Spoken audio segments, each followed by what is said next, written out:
Una de las cosas que hemos aprendido durante este tiempo es que hay que aprender a pensar correctamente para poder recibir de Dios. Dios nunca va a bendecir a alguien que es mal pensado, ¿verdad? Entre más mal pensado estés, menos te va a poder bendecir el Señor.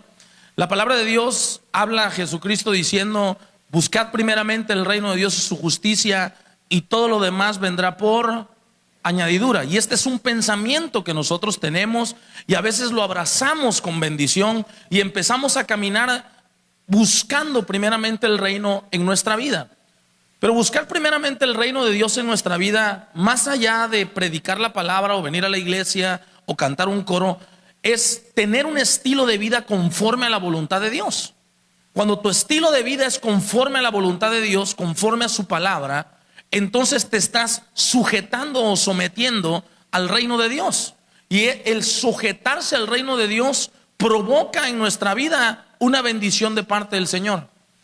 Sin embargo, muchas veces nos apropiamos de esa bendición, empezamos a caminar bajo los estatutos de Dios, pero en medio de la bendición, entre el camino a obtener lo que Dios nos ha prometido que nos va a dar y las pruebas, las adversidades y las circunstancias que a veces se levantan contra eso que Dios ha prometido, provoca que muchas veces claudiquemos a lo que Dios nos ha prometido y renunciamos al primer pensamiento que tuvimos cuando empezamos. El problema es que nos falta visión, iglesia, para ver lo cerca que estamos a la bendición de nuestro Dios. Pero en esta mañana vamos a recuperar esa visión, amén. Hebreos capítulo 6, el verso 12 dice así: a fin que no os hagáis perezosos, sino imitadores de aquellos que por la fe y la paciencia ¿heredan qué? Las promesas. Para heredar la promesa de Dios, para poder tomarla, para poder adquirirla, es necesario que yo tenga dos atributos, solamente dos. No tiene que tener gran cosa, iglesia, solamente dos atributos. Y si usted lo puede hacer, seguramente lo podrá alcanzar. Solo dos. ¿Cuántos atributos? Que tengo que tener: fe y paciencia. Pacientemente esperé, decía David, en el valle de la desesperación. Mire por favor el caso de María. Quiero que empiece a ver cómo se cree en lo imposible, por favor. Acompáñenme a Romanos el capítulo 4, si es tan amable, el verso 17. Miren lo que Dios le dice a Abraham.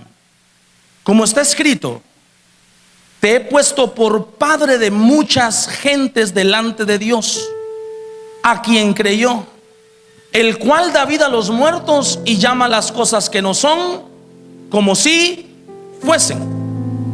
Él creyó esperanza contra esperanza, para llegar a ser padre de muchas gentes, conforme a lo que se había dicho: así será tu descendencia.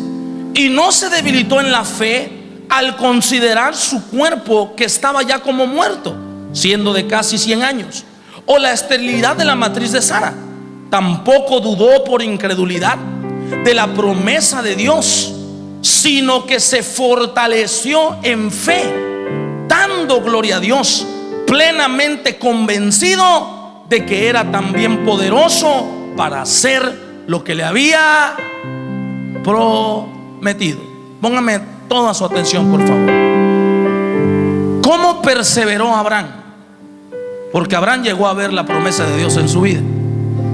¿Cómo lo hizo? Lo primero que Abraham hizo fue poner su oído en el lugar correcto. Puso su oído en el corazón de Dios.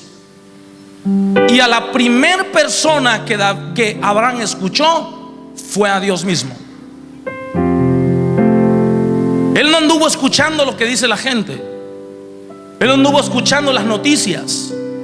Él no escuchó lo que decían los médicos: no va a poder tener, si está viejito, de casi 100 años. ¿De dónde? Sara ya es estéril. Él no puso oído a esas cosas. Él sabía dónde tenía que poner su oído. Su oído lo puso en la palabra de Dios. ¿Dónde pones tú tu oído? ¿Dónde estás poniendo tu oído? ¿En lo que dice la gente? ¿En lo que dicen los vecinos? ¿En lo que dicen tus jefes? ¿Tus compañeros de trabajo? ¿Dónde pones tú tu oído? Yo he decidido algo, iglesia: poner mi oído en el corazón de Dios. Porque si hay alguien que me quiere ver bendecido en esta vida, se llama Jesús de Nazaret. Y si hay alguien que me conviene escuchar, es al Espíritu Santo. No pongas tu oído en las cosas del mundo. Los médicos pueden decir lo que quieran. Las estadísticas económicas pueden decir lo que sea. Los problemas pueden decirte lo que sea, pero tu oído tiene que estar puesto en el Señor. Poner tu oído en Dios fue lo primero que Abraham hizo. Lo segundo es que creyó en lo imposible. Diga conmigo: cree en lo imposible. Dile al que está a tu lado: cree en lo imposible. Quiero darle un ejemplo de creer en lo imposible. María recibe una visitación de un ángel. Y el ángel le dice a María: María, quiero decirte algo, hija. Vas a dar a luz a un hijo, y ese niño le pondrás por nombre Jesús. Y María le hace una pregunta lógica. Le dice: María, un momento, ¿cómo será esto si hasta el día de hoy no conozco varón? O sea, lo que el ángel estaba diciendo a María era imposible, a menos que se casara con José y tuviera un hijo, pues. No sé si me estoy explicando acá. María no es que estaba siendo incrédula. María lo que estaba era preguntándole: ¿y cómo va a ser? Explícame, dime cómo. Me emociona, quiero saber qué Dios va a hacer para poder llevarme al lugar que quiero llegar.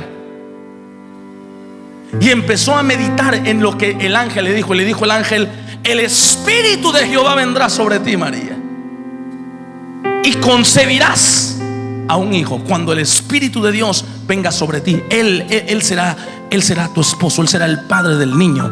Él pondrá la semilla en tu vientre.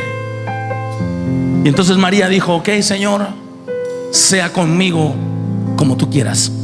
Póngame toda su atención, por favor.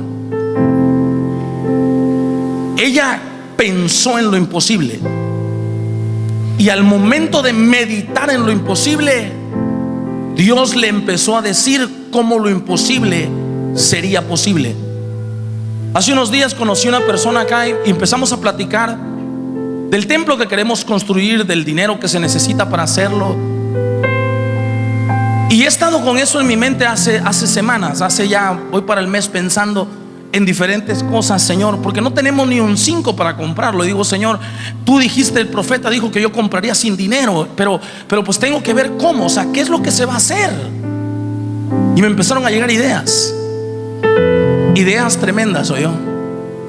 Y cada vez empezaron a llegar más ideas a mi cabeza, y más ideas a mi cabeza. Y quiero decirle, iglesia, con todo mi corazón, que del día en que lo pensé, cuando yo lo pensaba, yo no que no haya creído, sino que yo creía que Dios, creo que Dios lo va a hacer, pero entonces lo veía lejos. Lo veía así como algo, Dios lo va a hacer, o sea, pero era algo lejos. Y cuando empecé a pensar y a meditar en eso, que para mí es imposible, empecé a darme cuenta que habían cosas que se podían empezar a hacer para poder llegar a ese fin y empezar a trazar el camino al destino que queríamos llegar.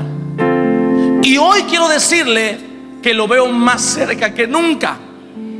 Y por último, ¿qué hizo Abraham? Abraham creyó esperanza contra esperanza. ¿Cuál fue la esperanza de Abraham? Llegar a tener un hijo. ¿Cuáles fueron las contraesperanzas? Su vejez, la esterilidad de Sara, el tiempo de vida que puede tener una persona. Y seguramente sus amigos de ahí le decían a Abraham: ya estás ruco, ya no vas a poder.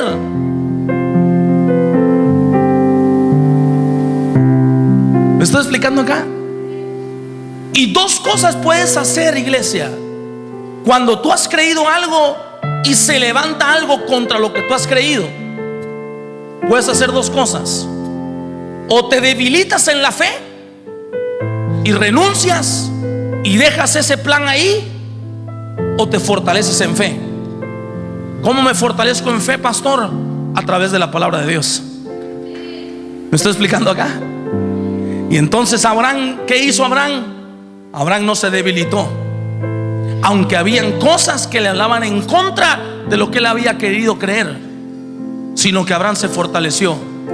Seguramente Abraham vio su cuerpo anciano, vio la esterilidad de Sara, vio los comentarios de los amigos, y seguramente Abraham dijo: ok, Dios lo va a hacer. ¿Cómo? No tengo la menor idea. Dios me lo va a mostrar en el camino. Pero algo sí sé, que el que inició la obra en mí, ese la va a terminar. Dale un aplauso a Dios de gloria, por favor.